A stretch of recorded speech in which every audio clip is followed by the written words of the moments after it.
Mr. J.X. Walker, Minister of Health, to move the second reading of the Health Services Amendment Bill 2025. Senator, the Most Honorable Jerome Walker. Thank you, Mr. President. Mr. President, good evening to you and thank you. I rise to speak on what I consider to be a fairly simple and straightforward bill, the Health Services Amendment Bill. This matter, perhaps by way of background,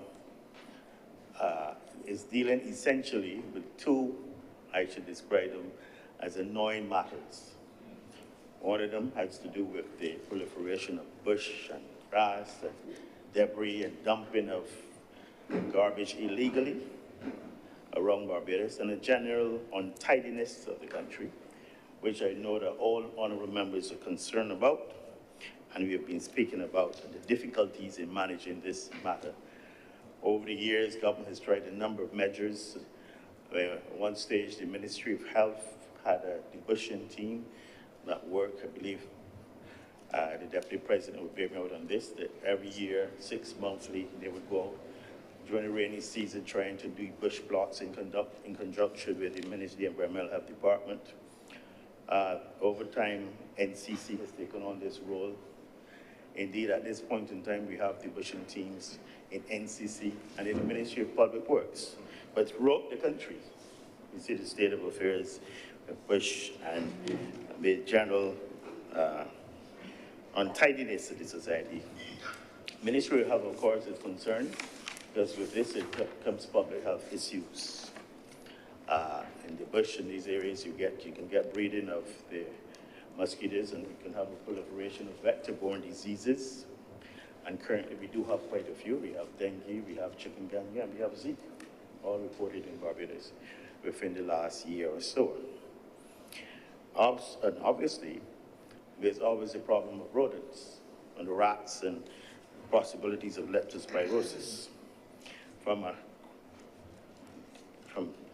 perspective of safety, also there's a matter of people hiding in these areas, these dense woody areas and bushy areas, and committing crimes.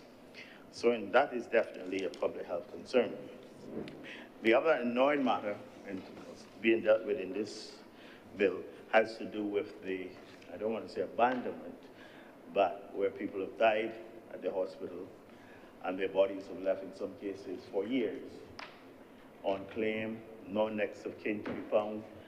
And we find ourselves in a hospital that has provision within its morgue, refrigerated storage for about 34 corpses.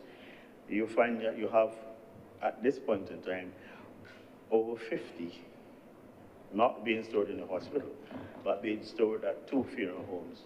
I'm not going to call the names, and you're paying something like $35 a day at one and $45 a day at the other. You're paying this as much as $35,000 to $45,000 per month. And I believe one of these goes back to 2020, where there's no one, no next of kin. Admit that they're next of kin. Formerly, it was handled through QVH to the National Assistance Board, but that was meant for people who were destitute in situations of real poverty, where the families couldn't afford to bury them, and provision would be made through the National Assistance Regulator to do that. What we found is that in a lot of these cases, there are relatives, but they don't come to claim these bodies, and we are faced with a mounting bill. And the decision has been made that we will have to, it's best suited to amend the bill so that the QH would be in a position to go through the process. You have to go through the process of going to the welfare department, trying to identify if after 7 days no one comes to claim the body. The welfare department then has to still go through the process to try to identify. And we're saying that now, rather than leaving it there for months and years, that we need to move to a process where after 2 weeks we give another public notice, and thereafter we might more than likely have to move to cremation. Having said that, Mr. President, the bill is fairly straightforward.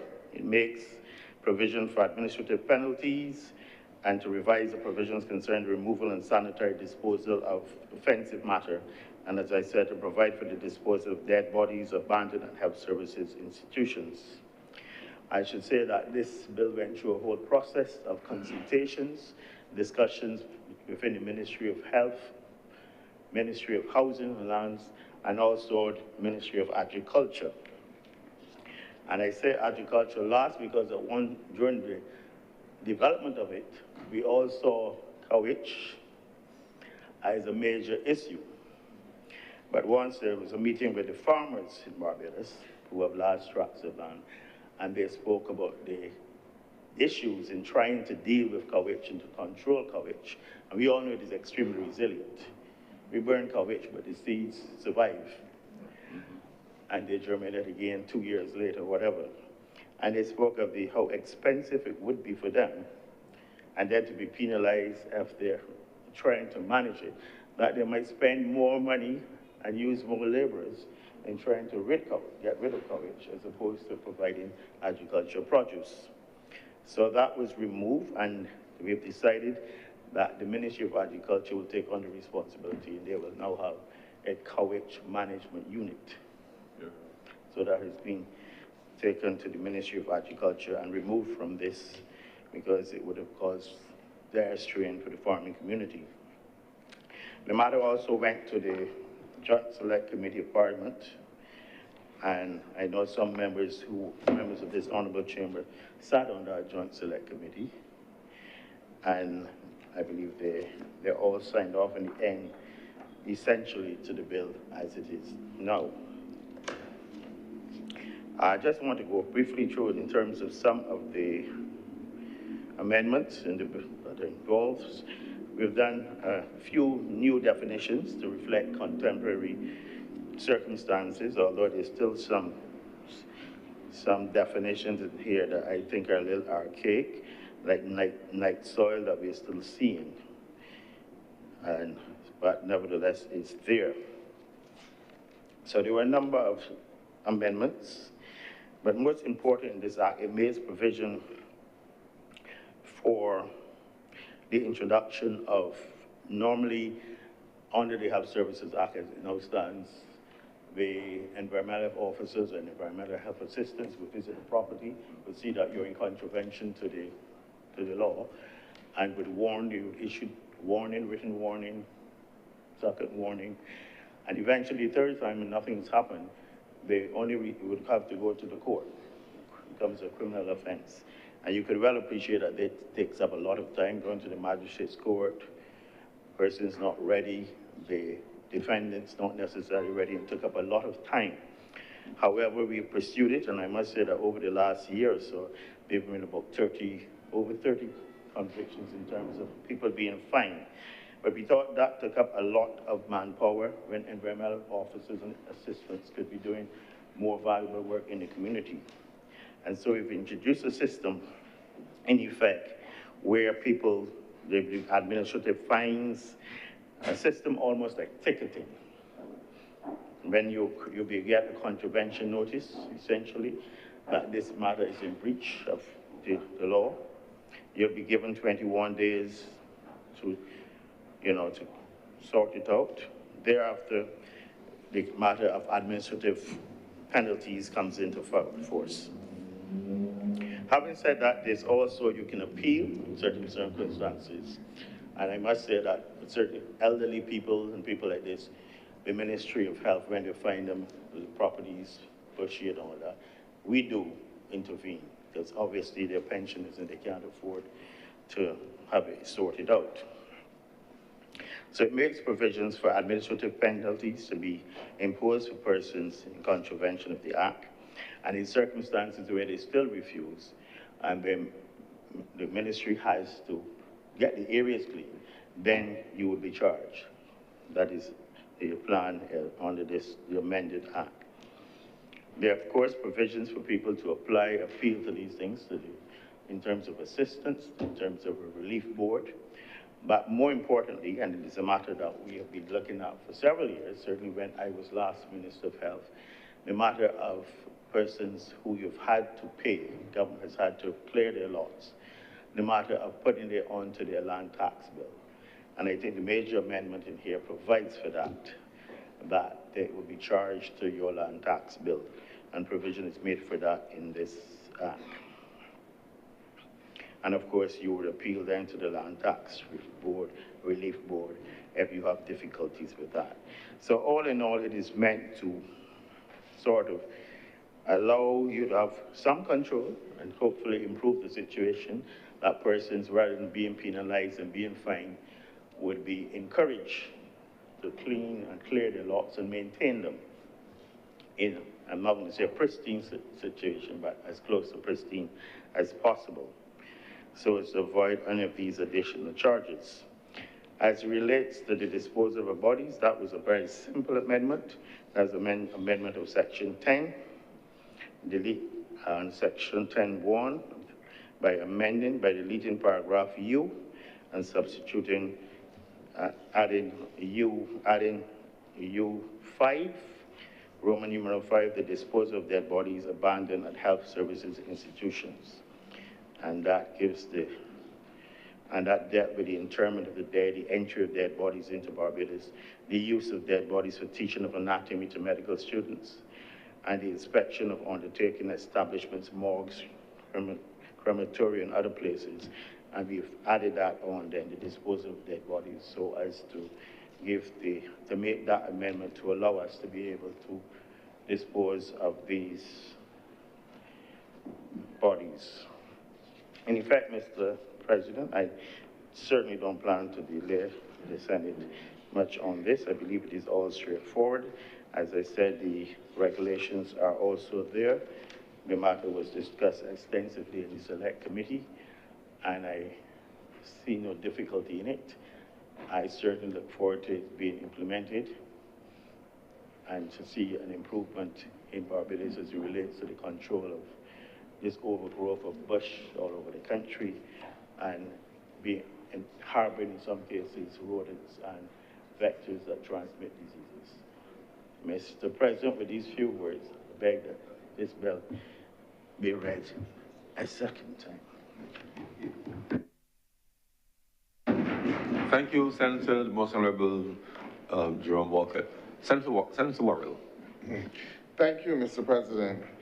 And I rise to make a contribution on the Health Service Amendment bill.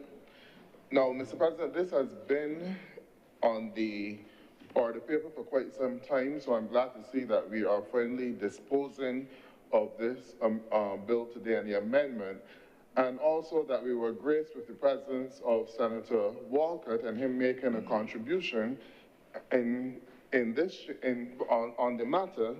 But what I would have hoped for the opportunity to have a more extensive conversation with regard to the whole process of the environmental health management in this country, which this bill speaks to. And there are some issues, Mr. President, which I would like to address. Because this bill, the amendments here will, for the most part, be enforced by the environmental health officers in Barbados. And I don't think that there's much disagreement with the amendments here, except for the troubling issue of the placement of the penalties on the land tax bill, which for some persons may cause some difficulty. And that was widely debated and discussed as the bill did go to a committee for discussion.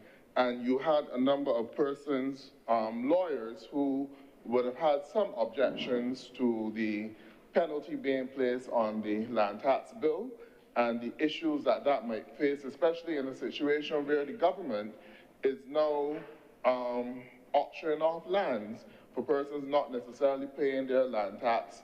And with these penalties going on, yes, we need to deal with the issues of vacant lots not being properly cared for. And I believe that a tidier arrangement could have been done in terms of the enforcement without it having to go through the cumbersome process of putting it onto the land tax bill. And there's also provision in place, because there are provisions already in place within the legislation, which may just have needed teeth in order for it to be done, which comes to the ability of the environmental health officers, who, for the most part, would be the ones policing this legislation.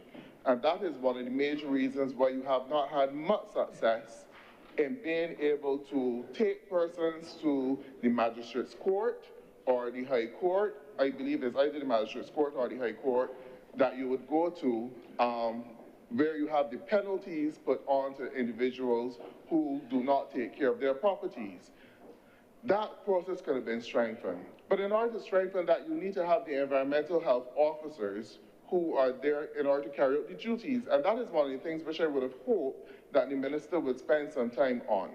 Because as you go across Barbados, many Barbadians will tell you that you have not seen an environmental health officer come into your premises with the frequency which they've visited before. If you see them once a year, you probably see them a lot. And I'm hoping that in the wrap-up that the Minister of Health could give some explanation as to why you are seeing fewer environmental health officers going across Barbados. Has there been a restriction placed on the hiring of the environmental health officers, on the promotion of the environmental health officers? Have there been, the numbers been reduced, that they can no longer service the districts and the communities which they're responsible for with the frequency at which they have been able to do that before? I know that the environmental health officers work within districts, and the complaint is that the districts that they are responsible for have been increased. The size of the districts have been increased because there are not enough officers to go around. So therefore, where you would normally see a health officer on a quarterly basis, if you see them every 6 months, you're lucky. But right now, the frequency seems to be at least once a year. We know that there are a number of businesses operating which the environmental health officers by law would have to visit in order to make sure that these businesses will be able to qualify for a license for operation. And these things need to be done. But can the minister answer that question? Because it is a burning issue in terms of, one, the hiring of environmental health officers. What are the numbers, especially the junior officers, the promotion of those health officers? Because if you burn out the same officers who are responsible to police the policy, any amendment that we do here today is just a complete waste of time if you do not have the health officers who are able to police the policy. And if you're going to be telling me that a health officer will only be coming in your area once a year or once every 6 months, that is not good enough. And I believe that we are seeing this because the school term only opened yesterday. And today, 2 schools are closed. One of them due to rodent infestation. And these are things that the ministry needs to pay close attention to. Because if a school has a problem with rodents, they would normally call the polyclinic or the environmental health officer in the area, and they will come to the school and do the necessary baiting, all of those things to help prevent the spread or the infestation of rodents within the schools. So these are things that need to be done. So if the officers are not able to get around as frequently, they will not be able to advise the schools of the necessary steps they need to take, because sometimes it may be a simple visit from the environmental health officer may be able to say to the principals at the school, the janitorial staff, that you may need to pay closer attention to the way how you dispose of the food waste on a daily basis. Or you may need to pay certain more attention to the way how the children dispose of waste. So these are issues. And then also in terms of the way how the traps and the bait is set across the premises. These are the things that the environmental health officers are trained in.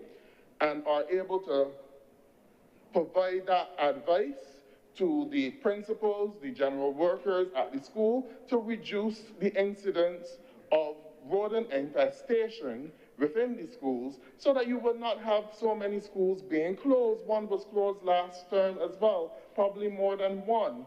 So these are things that we need to address. You need to see the environmental health officers going through the communities on a more frequent basis so that they can do the job which they are paid to do. You cannot overburden one or two health officers and expect that they will cover an entire country. You are putting the country at risk. You are putting the health and safety of the country at risk.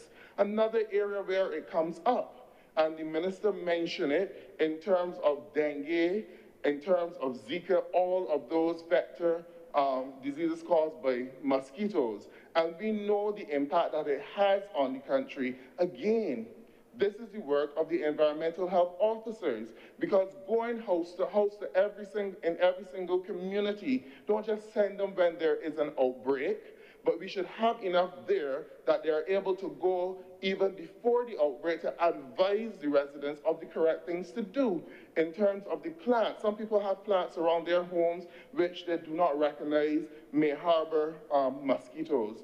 And these are the things that are responsible for a number of communities having persons sick with dengue. And you know the impact it has on the economy, because every year, the doctor's offices, they have a number of persons who come down with dengue, so that's at least a week to 2 weeks off of work, and then it spreads throughout every individual in the household. So it does have a tremendous impact on the economy. Again, this is an area where the environmental health officers, once there are adequate numbers, because we know they do have the training, once you have adequate numbers of persons to go around, we'll be able to address these issues in terms of cleaning up around houses and cleaning up in communities as well. Then we come to the next issue with this legislation. The government is the chief offender, often for these open lots with courage and with rodents. So the government is oftentimes the chief offender with these open lots. So I'm hoping that you don't just penalize the individual landowners, but you turn the gaze onto the government as well. There's the Glenderry prison that has been a nuisance to the residents in that constituency. And who's the responsibility for that? None other than the government. And even though the residents made a plea for the area to be cleaned up, all of the mosquito infestation in that area is as a result of the Glenderry prison. And the government should take a team in there to clean up the Glenderry prison. I visited in the prison.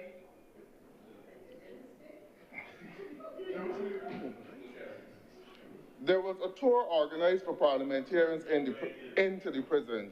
And at that time, there were a number of abandoned vehicles and boats inside the prison. Obviously, Mr. President, that is a breeding ground for vermin.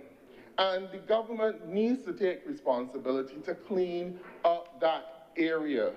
Send in a team from MTW, whichever area, or even the residents within the constituency, mobilize a team of persons and allow them to clean up the area, because it would benefit the residents of the constituency as well. There's a drain, a canal following behind it as well. Nothing is done with it. So the government is really the chief culprit in this, and will really be the chief person offending the legislation. So you need to have a focus on the government as well in dealing with these issues.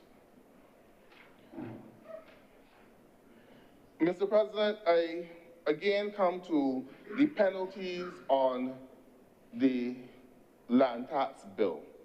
Now, I would advise anyone that you have a right, as long as you have a property, that you should clean it up, you should keep it clean. But in terms of placing this penalty on the land tax bill, I do not think that it is the correct way to go about it, especially if it would see someone's bill being increased, because as was mentioned, there are a number of persons who may own property who are not necessarily here in Barbados. But they should still make some arrangements to clean up the property. But putting this tax onto the land tax bill, it is not the only solution. And I think that we need to have a more robust environmental health service officers at the community level who will be able to communicate with the persons and get things done in order to get this cleaned up. But if you don't have the environmental health officers coming around on a frequent enough basis to check these things, you would have these problems going on for a long period of time and then dealing with it when it has come to a very difficult stage in order to manage. These are things which need to be done.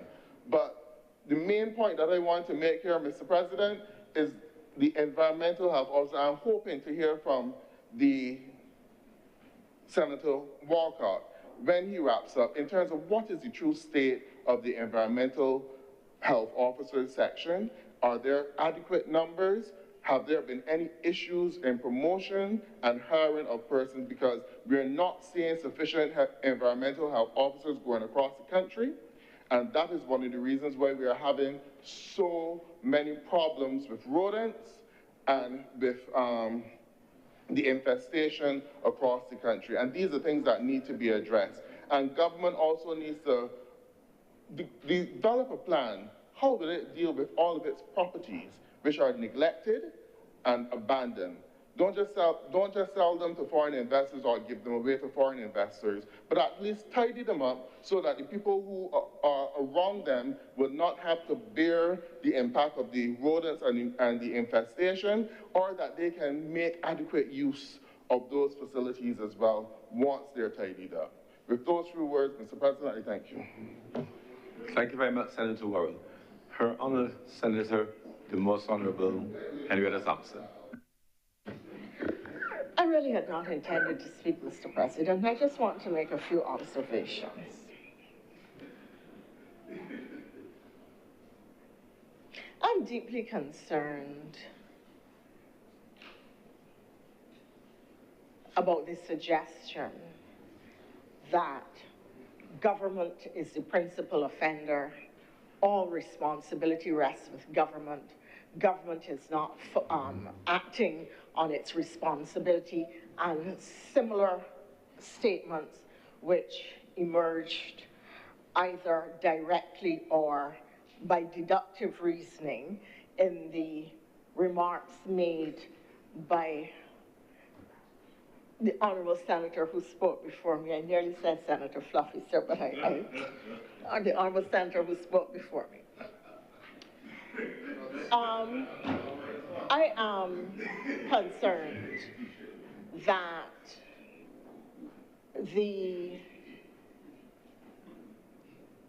there was no suggestion in the speech at all about the level of personal responsibility that our citizens bear. And I think that we really have to be very careful when we speak from this platform, from this place, when we speak as persons in leadership or an authority or aspiring candidates, that we do not make these suggestions that government carries all the responsibility, but the citizen has no responsibility at all. On a point of order, Mr. President. Yes, Senator Warren. I never suggested that the citizens have no responsibility. In my presentation, I said that I would not suggest that persons do not take care of their property. When I spoke about the government, I spoke about the properties being owned by the government, which have a lot of bush and coverage on those properties, Mr. President. Thank you, Senator Warren. So noted. Please continue, Senator Thompson. I contend, sir, that the thrust of the Honourable Senator's speech was that responsibility lies with government. There was a time when I was a child, which is now a long time ago, sir, when average citizens came out and cleaned the space in front of their house. There was a time when people did community cleanups. There was a time when we accepted responsibility and personal responsibility for cleanliness. You used to hear cleanliness is next to godliness. And community care and the way around us looks. These days, you hear the government. It's the government's fault. The government need to do it. The government responsible. I can call the nation. I can call the papers. I call in the call-ins. But there is no notion at all that any of us needs to address acts of personal responsibility. There was a time when I lived in Prior Park, sir. The lot next to me, I have never met the owners of the lot.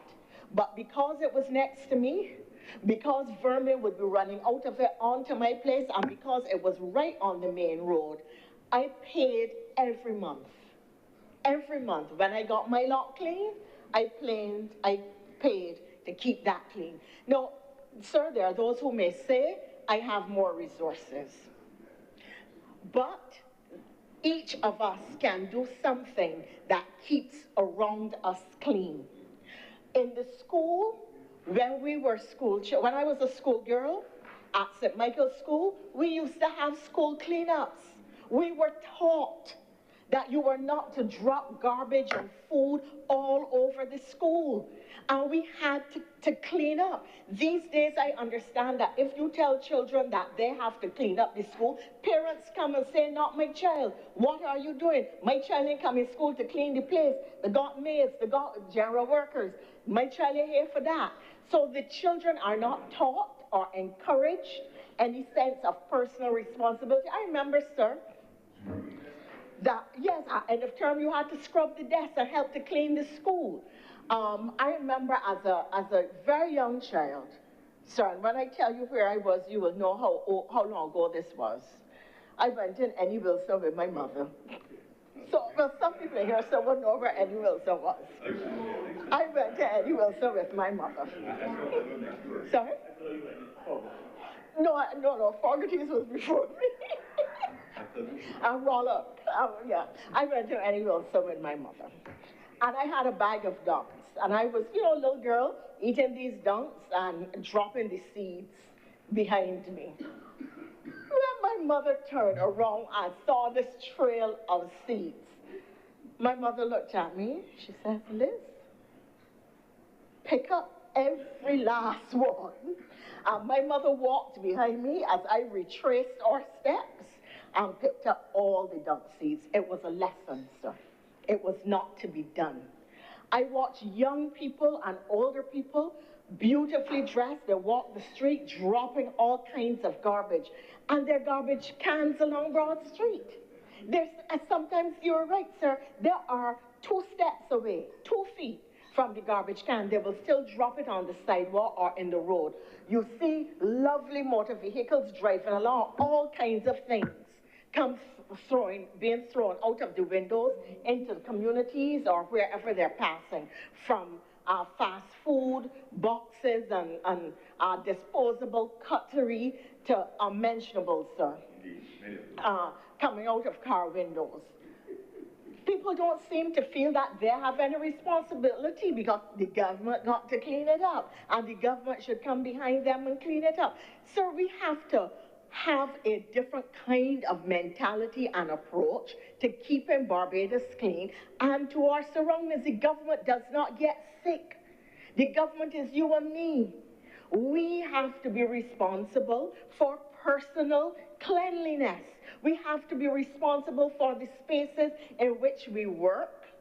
I see people go into offices and leave all kinds of food when they know that the cleaner or the maid isn't going to get in there to deal with it till the next morning. What do they think is going to happen? Roaches, mice, and rats will be the consequence. The same thing is happening in the schools.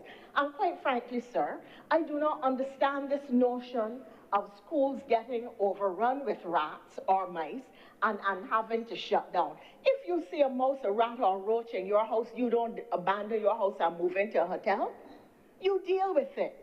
Schools invariably have votes that they can use. School boards have votes that they can use. Primary schools have votes to which they have access. You have regular maintenance. You call in exterminators on a quarterly basis or half-yearly basis. You teach the children to keep the space clean. You encourage the adults to keep the space clean. And you call the people who provide the services that help you address these things. If you see a mouse, you don't wait till you become overrun with a herd of mice. I don't know what the collective name is. Or herd of rats. It sounds good though, a herd of rats, right? You don't wait. Because once you see a mouse or a rat, you are beginning to have a problem. And therefore you should intervene. On the point of order, Mr. President, but Yes, the Honorable Mr. Senator is misleading the chamber by giving the impression that the schools are given their money in a timely enough basis that they will be able to address these things. That is a point of order. Thank you very much, Senator Worrell. Please continue, Senator Thompson.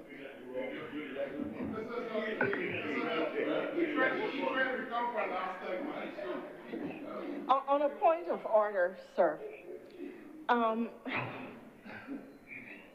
whenever you are given your vote, you allocate part of your finances for essential services.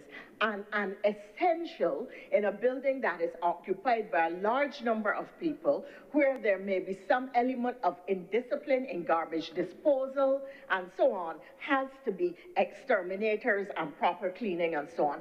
That is a reality.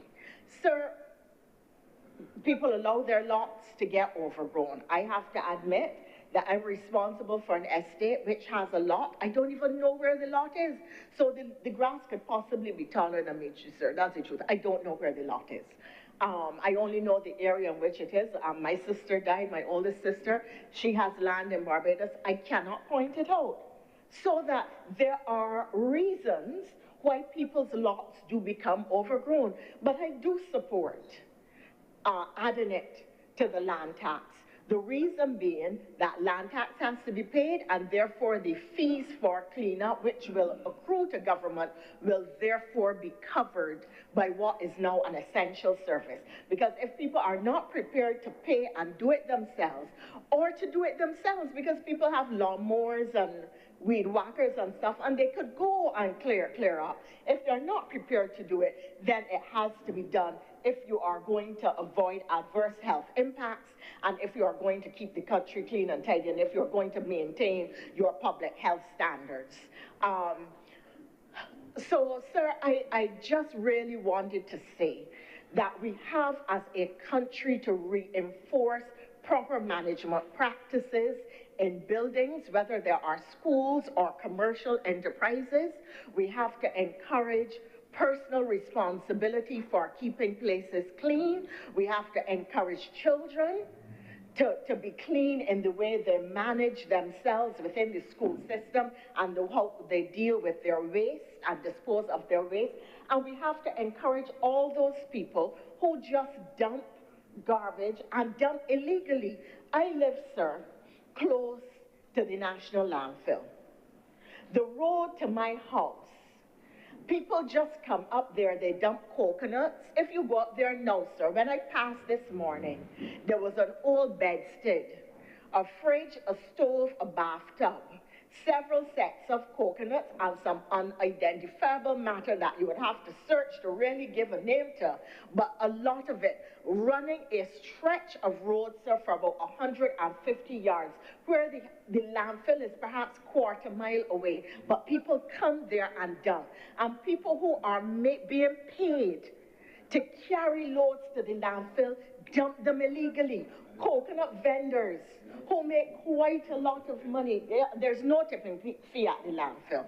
Coconut vendors who make a lot of money selling coconut sundaes, and every day now in some instances, they dispose of their shells badly, and they help to breed mosquitoes. They help to breed mosquitoes because the shells, the water gets into the shells, and that is a perfect breeding ground. Sir, even though it is entirely possible to call SSA and EPD and have bulky waste picked up, Barbadians will go to the prison as identified by the Honourable Senator, or to the corner, or to the open lot, and dispose of bathtubs, stoves, fridges, all kinds of old cars, old boats, old motorcycles, all kinds of bulky waste, even though they can get it free, disposed of free by government agencies, even though they can take it to the landfill and have it put in there without having to pay a cent. Barbadians still opt to dump illegally and to have a lot of waste. It is not the government's fault that people are dumping in Glenderry. That is what was suggested, that government responsible for Glenderry and government should do something about it. The government is not dumping in Glenderry. It is people who live in the community or other people who see it as an opportunity to dump illegal who are dumping there. And then they are the ones who end up with chikungunya, with dengue, with other diseases, because you will get vector-borne diseases of various types if you continue dumping like that. So while I concede that government has responsibilities and must act on them, this is a nation that speaks constantly about the rights of individuals and the responsibility of government without talking about the responsibility of the individual to self, to community, and to country, whether that community is their workplace, whether that community is their school, whether that community is their residential community. And I really want to emphasize that government alone cannot keep the country clean, no matter how many public health inspectors you have. It is down to the individual actions and conduct of everybody who lives in a house in Barbados. That, at the end of the day, is the answer to the problem that we have.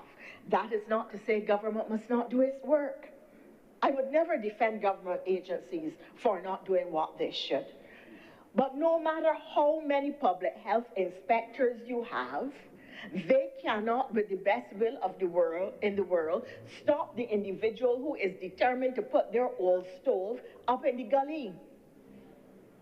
I went, sir, up to Pico Tenerife. All kinds of garbage is dumped, all kinds of old things dumped all up there. Disgraceful that you could go to a pristine place at the peak of the northern peak of the island, and the only thing you can see to do with it, besides putting out black belly sheep to graze, was to dump all kinds of garbage. Sir, this is who we are, and it is not a good feature of who we are. And I am not going to support any call that says it is the government's responsibility to make us better. It is our responsibility to look in the mirror and ask ourselves who we are as opposed to who we want to be, and what are we prepared to do to address national problems in our own interests, in our own interests. Call on the government to carry out their responsibility, but accept that equally as we have rights, we as individuals also have responsibilities on which we must act. And as a person who has been actively involved in politics since the 1980s and as a candidate since 1991, sir, I am not going to stand here and say to people that they are to get off scot-free. Every time I hear that a school is closed because there's a roach infestation or a rat infestation or somebody see 2 stray mice, I wonder what is going on in terms of the management, in terms of the proper maintenance of building and in terms of the practices of the people who are occupying the space. And there should be training and educational programs run by the schools in cooperation, or run by the ministry in cooperation with the schools, that helps to alleviate these problems. And heads who are the managers, principals who are the managers, need to be told that this is part of what they are to use their votes for. Some of the secondary schools have thousands and thousands, and in some instances, hundreds of thousands of dollars in the bank, and would not apply them to things of this purpose. The school boards, the chairs of boards and the boards of management are to get involved in this. It is a disgrace for a school to be closed for any kind of rodent or vermin infestation. And it is a disgrace not to the government, but to the people who are the line managers and who could see about the maintenance and dealing with it, and whose direct practices and oversight of the facilities is wanting, and that is where the problem lies. And I don't want to really to offend anybody, but just to draw attention to the fact that we can and must do better. And the fact that it is convenient to some people to get up and point their fingers at the government and say the government is to blame and the government is at fault is wrong. And we must be very careful about what we say to the public, because it is going to come back to haunt us. Somebody will be able to pull that speech in the future, and when the same problem occurs, ask the individual why it is that that problem now exists or still exists. Mr. President, I'm much obliged. Thank you very much, Senator Thompson. Senator Chad Blackman.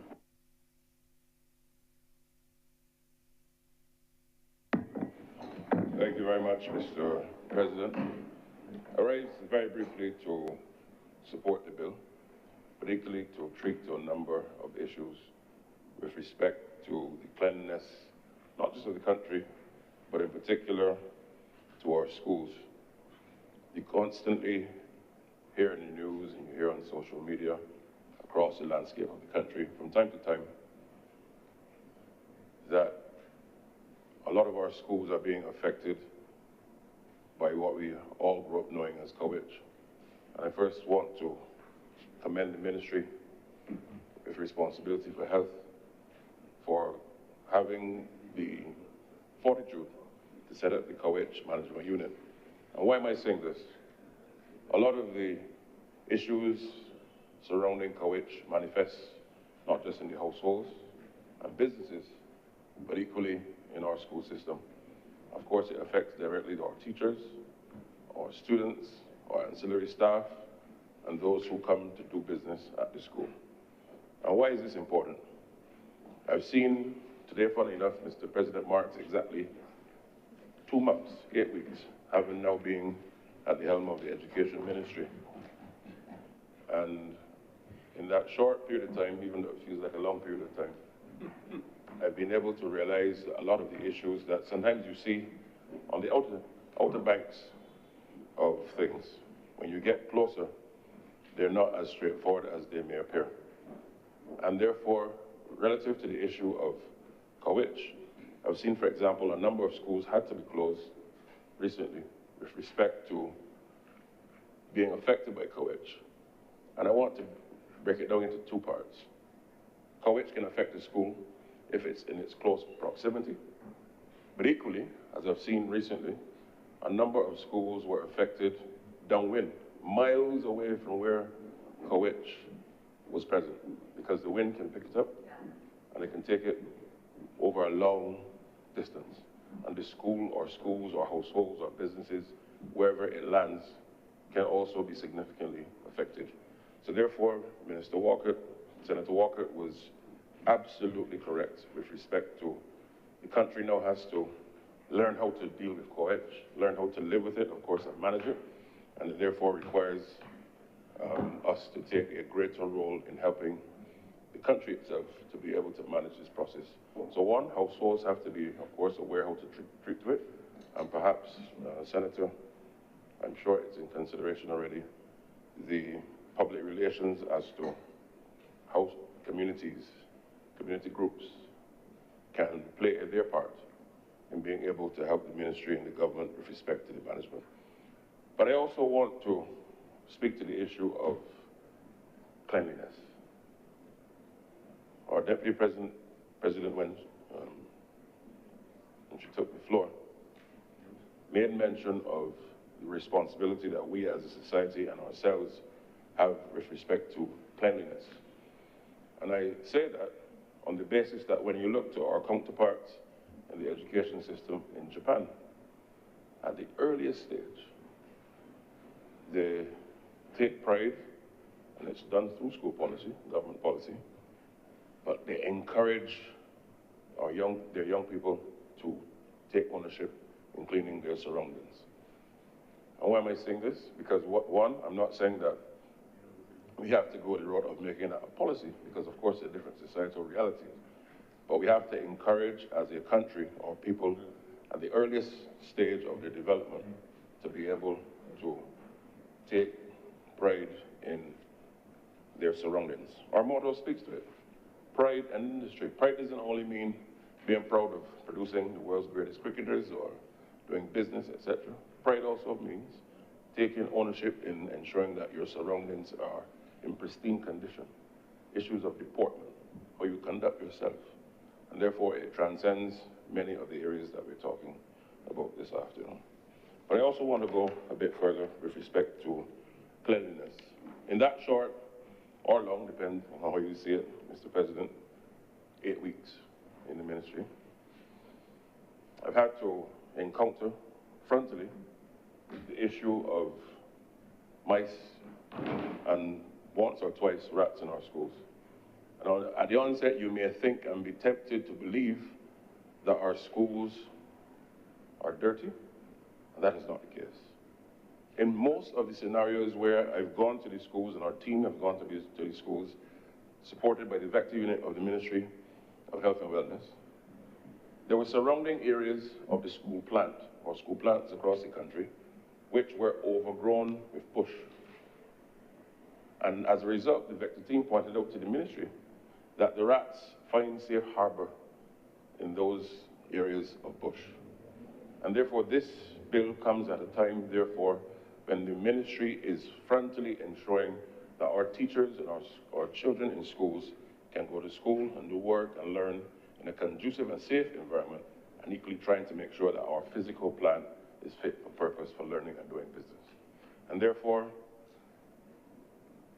ensuring that if we really want to wrestle, of course, schools have to be kept clean.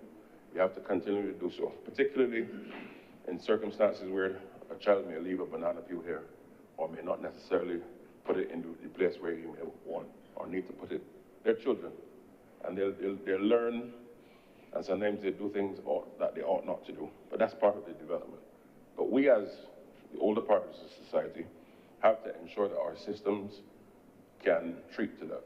And therefore, what we're now seeing, and the team from the Ministry of Health has made it clear, is that we constantly have to ensure that within the schools, that the health and the cleanliness of the facilities, particularly our garbage bins in the facilities, are constantly cleaned and washed.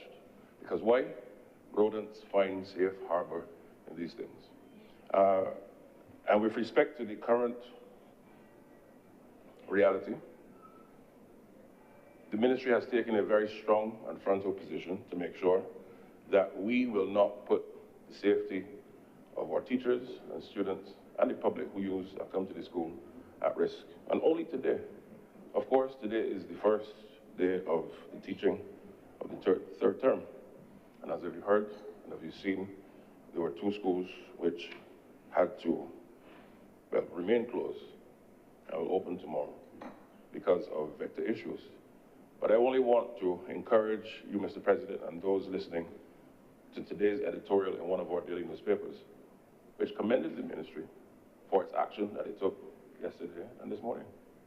And it said quite clearly that in a mode of transformation, that the ministry has to be commended, and notwithstanding, of course, the natural temptation to say, oh boy, this is the first day of school, we have to ensure that it's open at all costs. that we place the safety of our teachers and students at the forefront. Not always, Mr. President, but an external entity. And this is really part of the transformation that the ministry is now engaging in. And that, of course, is different from spectacle and theater, where sometimes you may have an issue at a school and persons who ordinarily would not gain any public traction may go and stand in front of a school and pose and have a photo op. I understand the temptation, but in public life, there has to be a time that you rise above partisan lines, and if you want to demonstrate your capacity to be of service to your country, you have to demonstrate that you can lead, but not leading in the wrong direction, Mr. President. And therefore, I just want to commend this bill and ensure that as we move forward, that we can all treat to cleanliness in a way that is comprehensive and fit for purpose for all Barbadians. Thank you. Thank you very much, Senator Lapid. Senator Maladou. Thank you, Mr. President. First of all, at the outset, I would like to be absolutely clear that I am fully in support of this bill. With regards to adding the fine onto the land tax bill, I would also like to say I think that is an excellent idea. I think that at the end of the day, the land tax bill is a very interesting instrument. As you know, water rates and land tax affect your ability to transfer property. So by putting the fine onto the land tax bill, adding it onto the what might be arrears, at some point we will collect it. At some point when that property has to be transferred. So I support it completely. I want to make a few comments though, sir.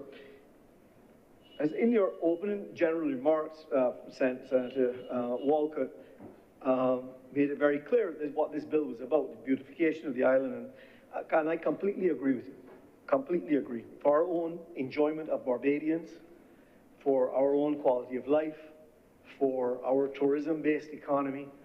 There was a time when this, when our national anthem perhaps was penned, and it read, "These fields and hills beyond recall are now our very own."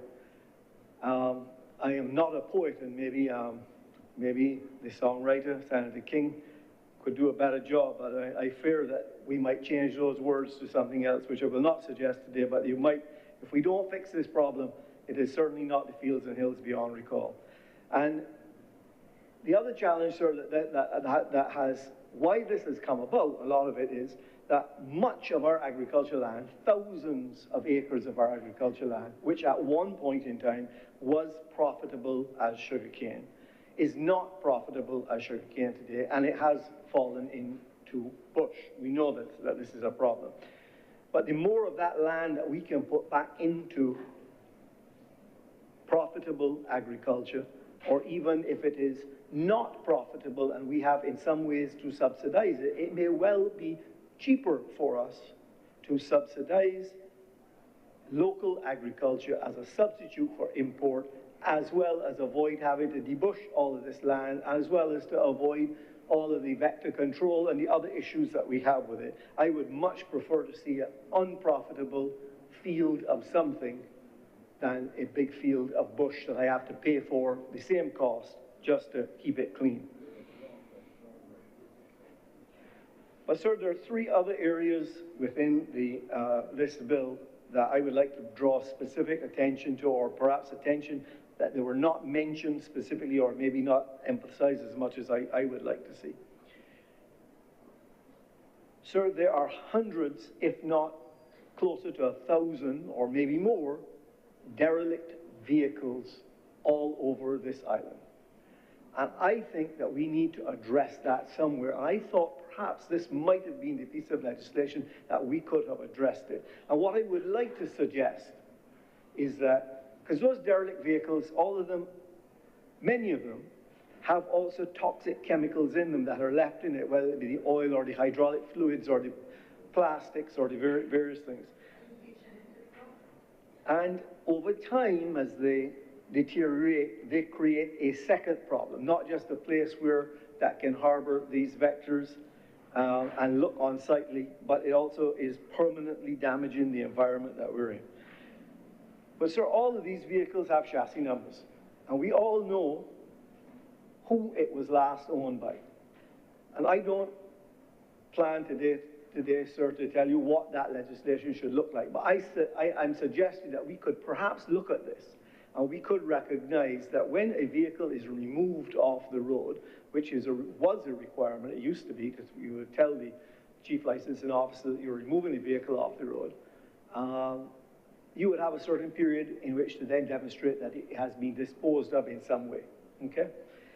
And if it is not, and if we find this vehicle that we are going to have to remove, and we see it all over the island, I see there are cleanups being done from time to time, right where I live in my area there in Cox Road, I think they call it, there's been litters of vehicles on the side of the road for a long time. They've been cleaned up by government, at government expense, I believe, many times.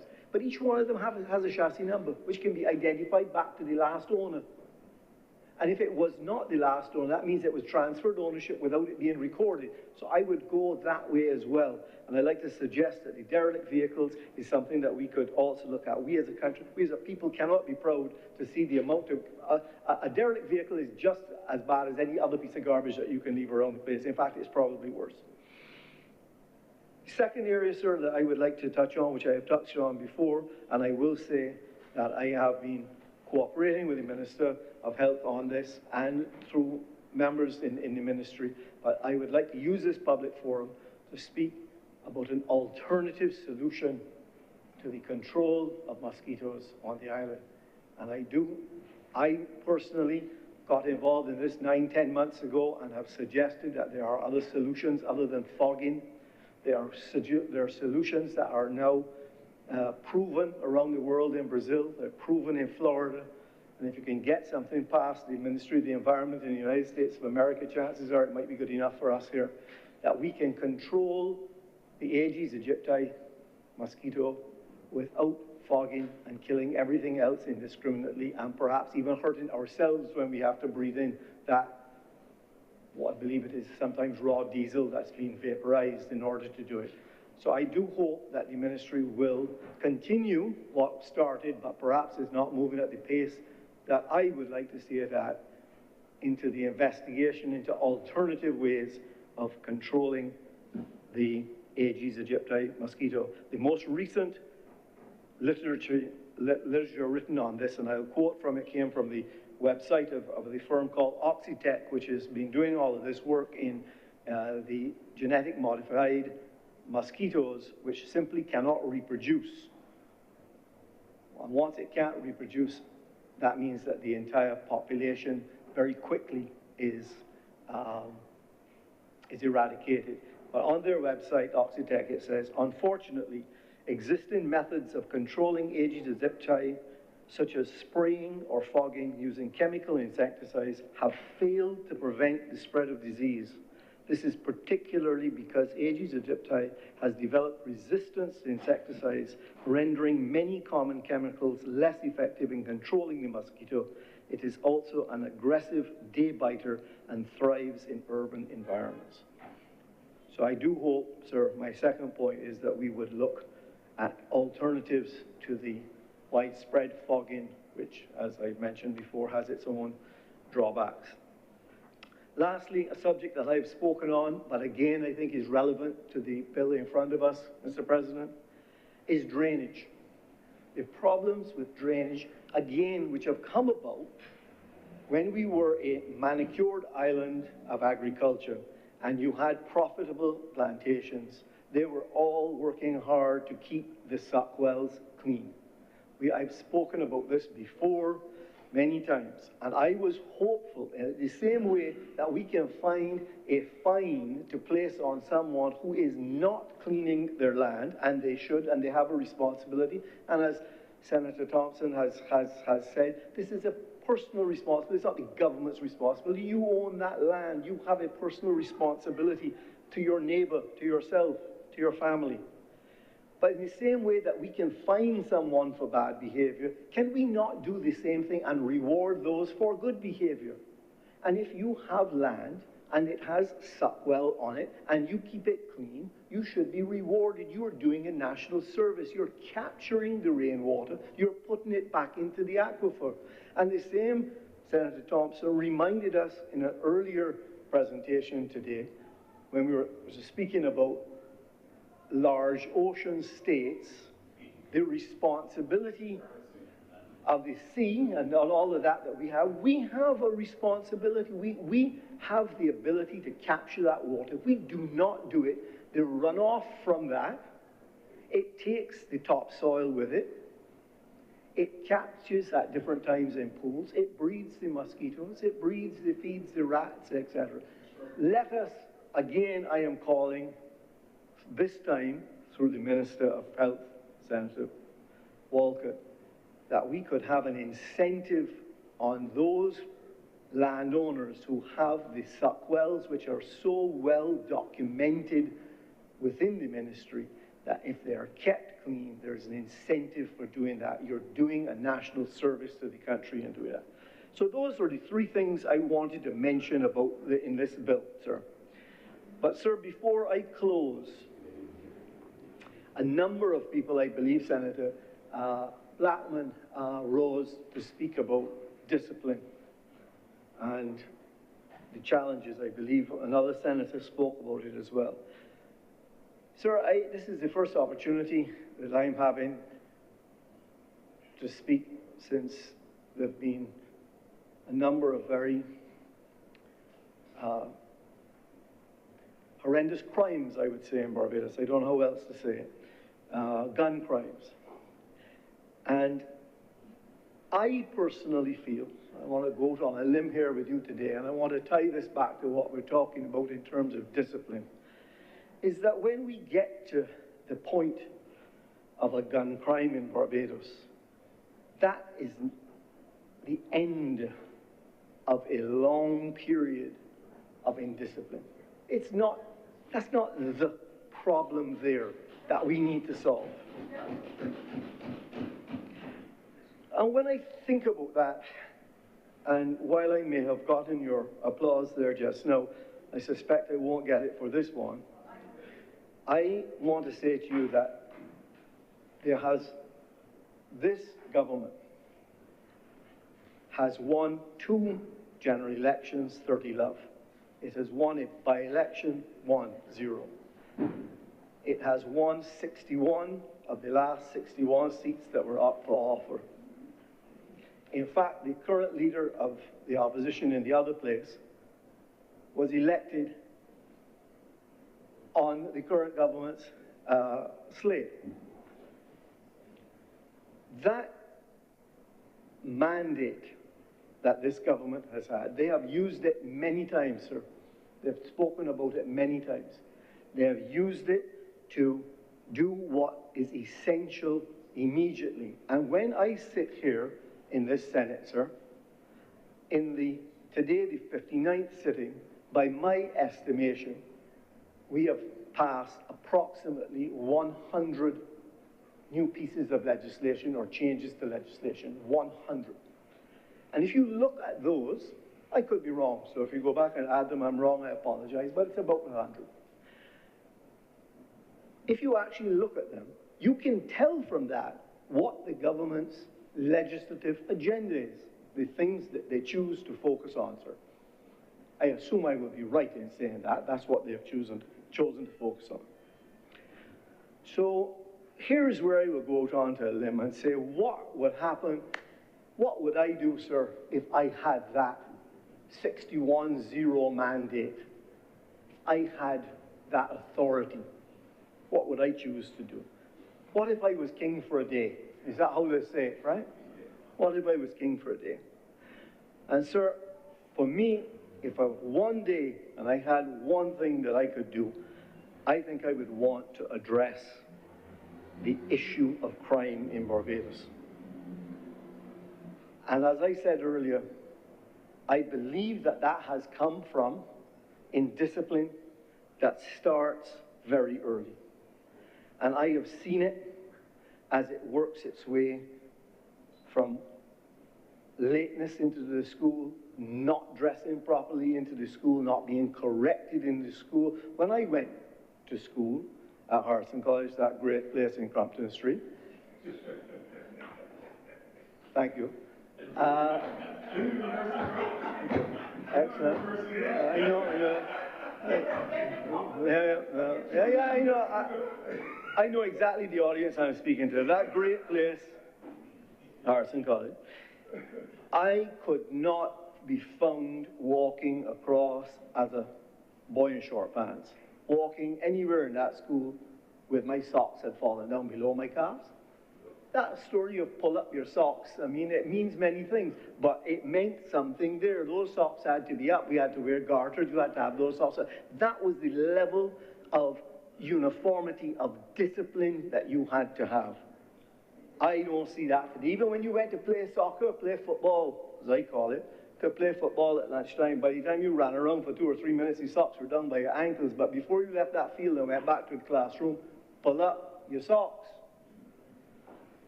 The level of indiscipline then doesn't only find there, it carries through, sir. It carries through. And we see, and I'm going to give a few examples. Roadside vending. At what point are we going to do something about that? That's indiscipline. It's breaking the law. The vendors are taking over a lane now from us. How many more times, sir, am I going to have to hear of 53 convictions of a ZR driver and he continues to drive, sir? That is indiscipline. All of this indiscipline is throughout the society. So by the time you get the motorcycles and the all-terrain vehicles, or whatever they call them, doing wheelies up and down the highway all the time, sir, at what point in time are we going to deal with this? And don't think that I want to leave the white-collar crimes out of it. The level of indiscipline with paying their VAT, paying NIS, or even the land tax. What are we doing about it? It's ridiculous when we can see in the newspaper that we're having to auction properties where they haven't paid land tax for 15, 20 years, or given moratoriums on people who haven't paid their NIS payments for 5, 10 years. It's indiscipline. So don't go to the last part and find when someone uses a gun. Remember that the indiscipline started a long time before that. And if we want to be a disciplined society, and I heard Senator Blackman today quote about Japan. I have heard many times within this room, within this Senate, this honorable Senate, sir, I've heard comments about Singapore, how we want to aspire to be like that. But truthfully, sir, that's not what we want, you know.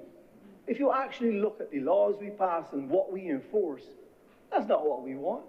We don't want that discipline. We want the sweets of it, though. We want the success of it. But when it comes to the discipline of enforcing the laws, of following the rules, that doesn't seem to be what we want. And it's just the same following the rules of cleaning up your lot, being a good neighbor. Come on. If that is really what we want, let's go back to, if I was king for the day, what would I do? What would I do? Sir, I would do one thing to start. It would really be two things, but the first thing I would do, and the only thing that I would focus on, is I would suggest to you that we in Barbados today need a very simple law that says if you commit any crime with a firearm, it is mandatory life imprisonment without the chance of parole. Period. Any crime committed with a firearm, mandatory life in prison without parole. In my day, in my world, if I was king for a day and I did that, maybe after 2 or 3 years, perhaps the gun crime would have gotten to the point where I could then suggest to law-abiding citizens who are the owners of guns that it would then be time for us to get rid of all guns in Barbados. But only then. That's not the first step.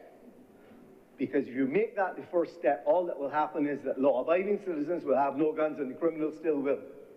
The first step is mandatory life imprisonment without the chance for parole for anyone who commits a crime using a firearm. That's what I would do if I had the mandate. 61-0 in 2 general elections and 1 by-election. that's what I would do, what I would do with it. Welcome, Ambassador. So, Mr. President, I have spoken with my 3 suggestions on the health services, and I have made my point with regards to discipline. I have supported all those senators, and with those few words, I'm obliged to you, sir. Thank you very much, Senator Malauulu. Senator Reverend Charles Norris. Mr. President, I rise to give my support to this matter that is now before this chamber. Can I get more votes on that? But I'm a bit disappointed, sir, that I have to start where I'm starting.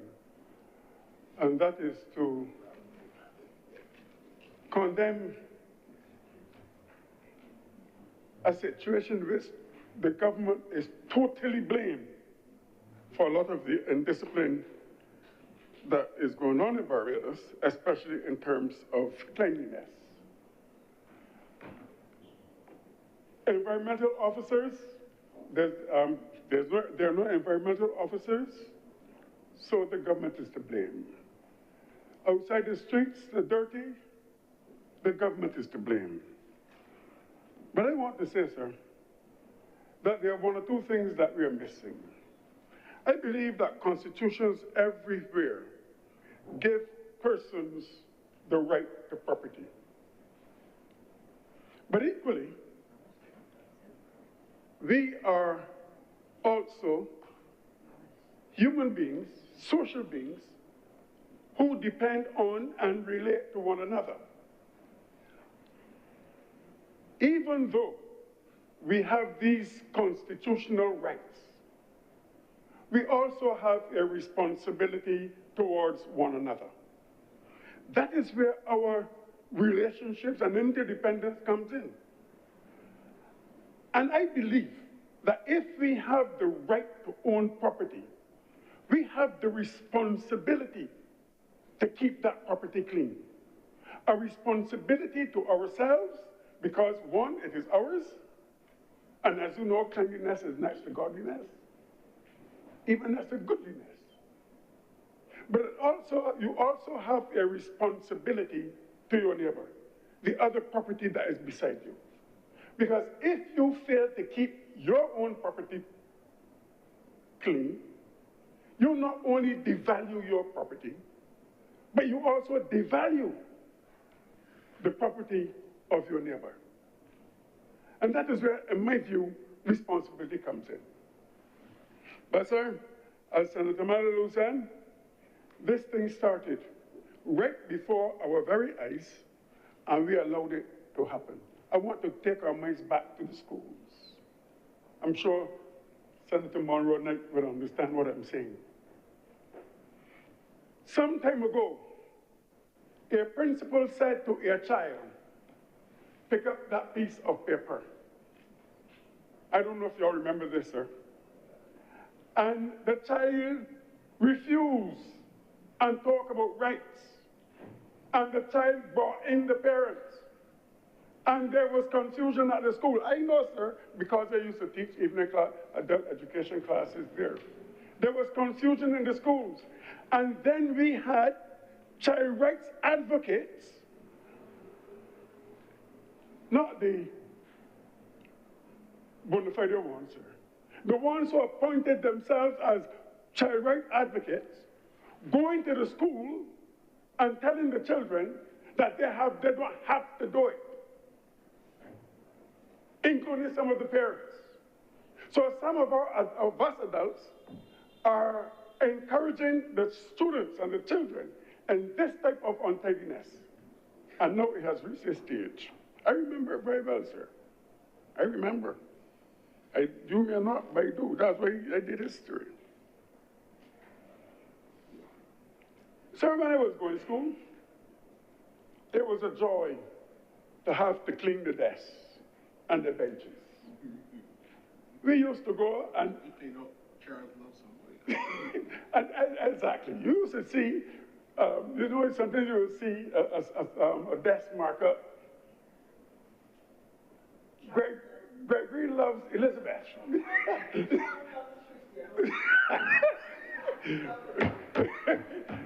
Mr. President, sir, I'm sure that you will want to protect me.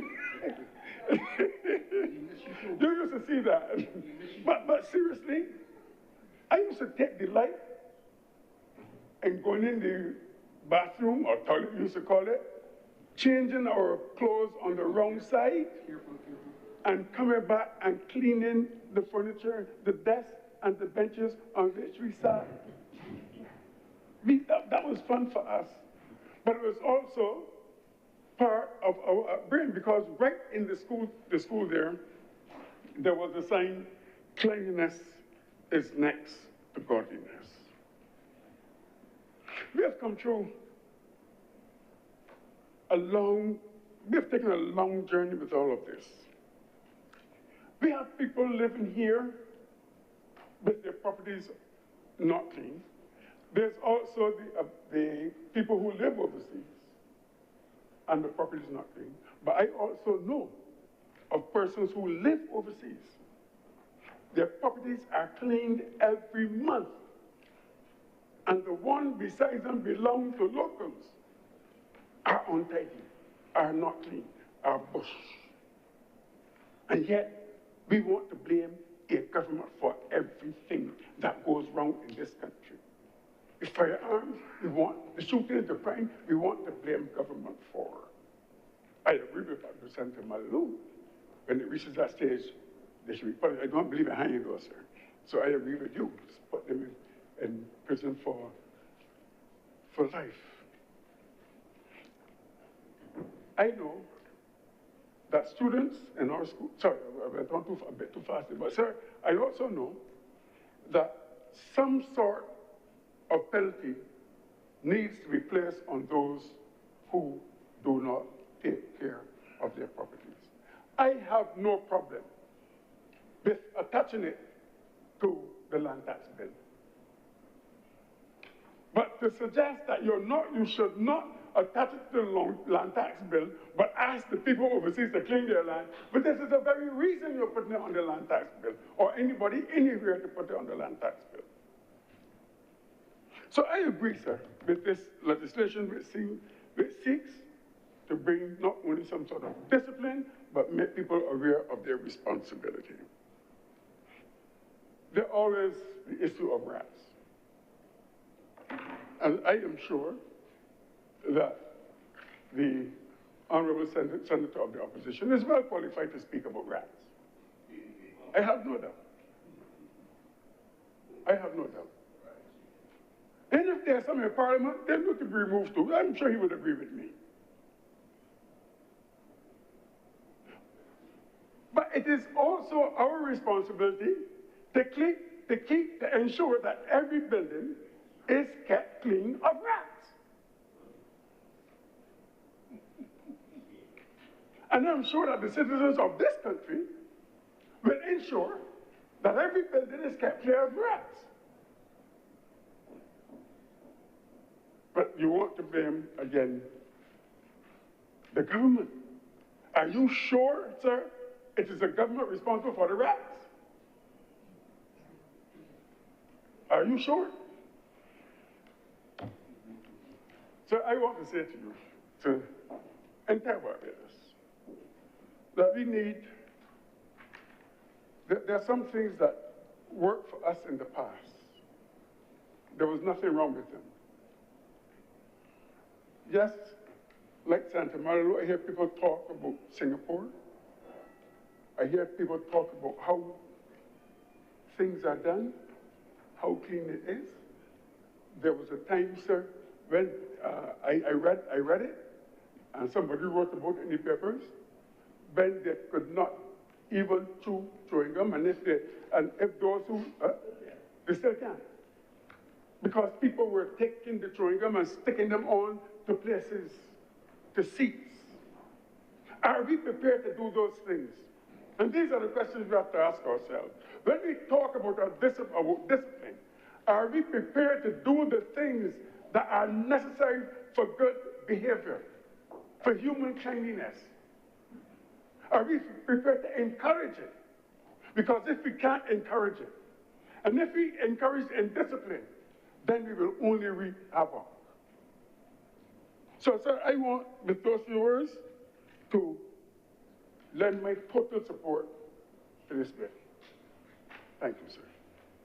Thank you very much, Senator Morris. Senator, the Most Honorable Jerome Walcott. Thank you, Mr. President. I want to thank all honorable senators for their contributions as relates to this important bill. I have taken note of the comments and the queries of the Leader of Opposition in this chamber, in this honorable chamber.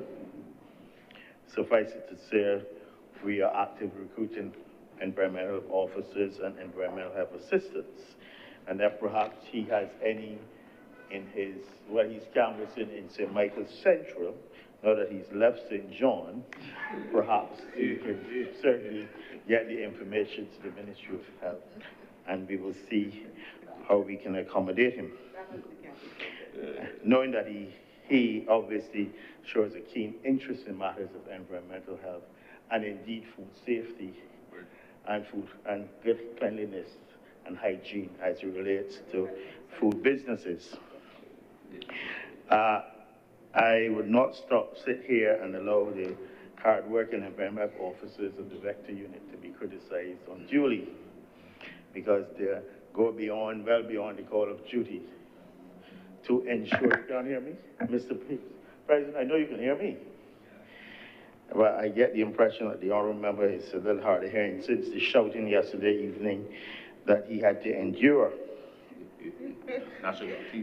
But I accept everything that's been said, and certainly I hope that this bill will work in the best interest of Barbados. I visited Rwanda a couple of years ago, and I was fascinated in terms of how clean Rwanda, Kigali is, and learned that there's a project. Government takes the lead. One Saturday every month, every Rwandan is expected to come out and clean the area around their house.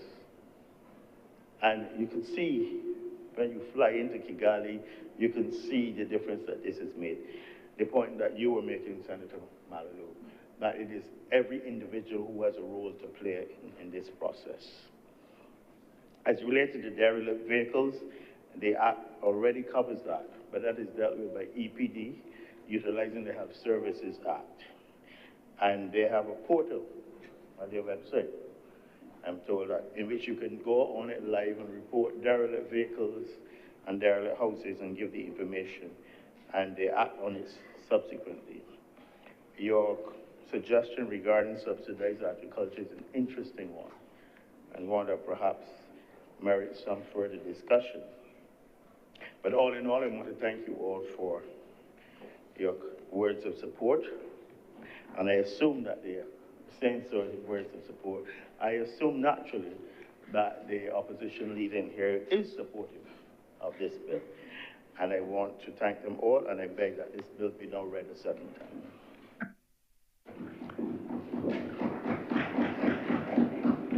The question is that this bill be read a second time. Will those honorable senators in favor please say aye? Aye. Those against please say no. Methinks the ayes have it. Mr. President, I do beg that Your Honor do not leave the chair and the Senate resolve itself into committee for further consideration of this bill. The question is that I do not leave the chair and the Honorable the Senate resolve itself into committee for further consideration of this bill. Will those honorable senators in favor please say aye? Aye. Those against please say no. Methinks the ayes have it.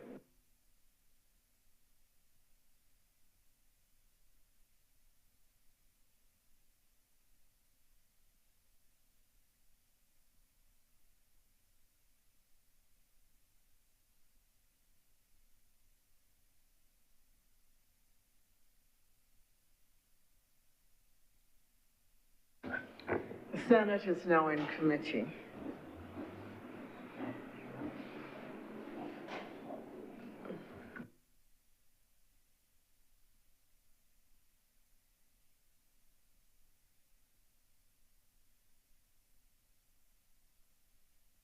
So,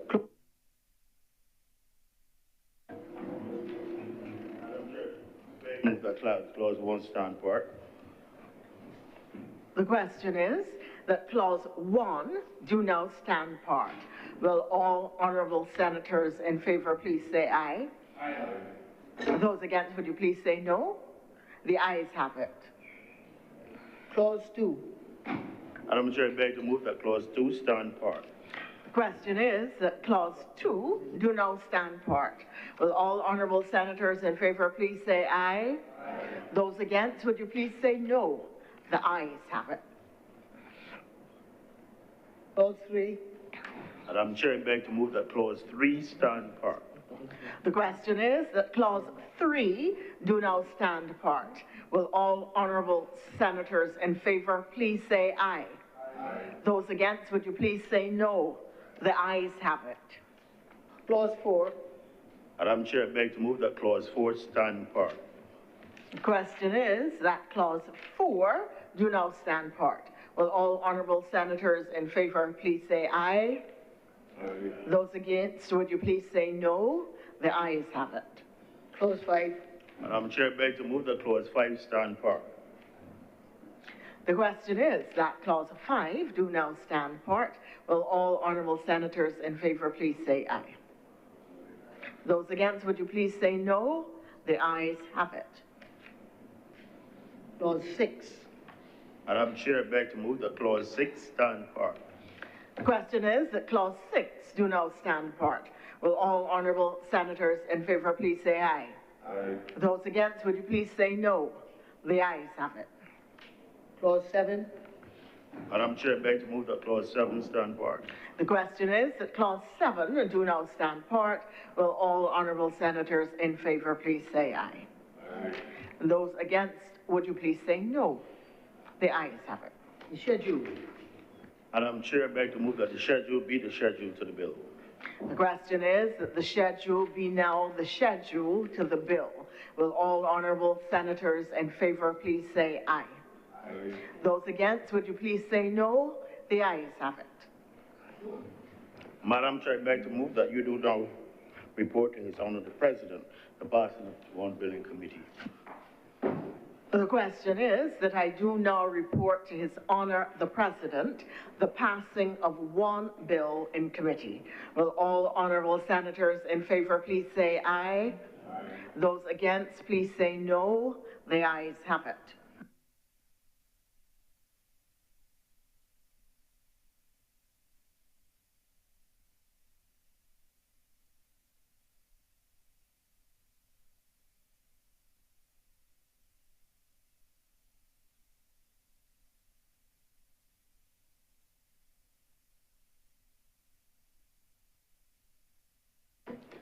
The chairman has reported to me the passing of one bill in committee. Mr. President, I beg to move that this bill be now read a third time. The question is that this bill be read a third time. Will those honourable senators in favour please say aye? Aye. Those against please say no. Methinks the ayes have it. Mr. President, I beg to move that this bill do not pass and be cited as the Health Services Amendment Act 2025. The question is that this bill do not pass and be cited as the Health Services Amendment Act 2025. Will those honourable senators in favour please say aye? Aye. Those against please say no. Methinks the ayes have it. This bill is now passed and so cited. Senator, the Honourable Dr. Chantal Munro-elect.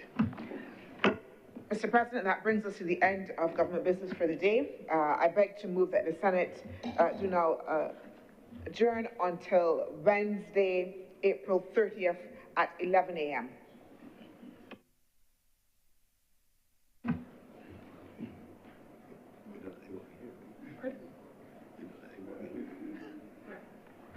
The question is that the Honourable Senate do not adjourn until Wednesday, April the 30th at 11 a.m.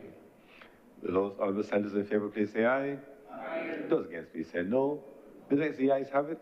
This Senate is therefore adjourned until Wednesday, April the 30th, 2025 at 11 a.m.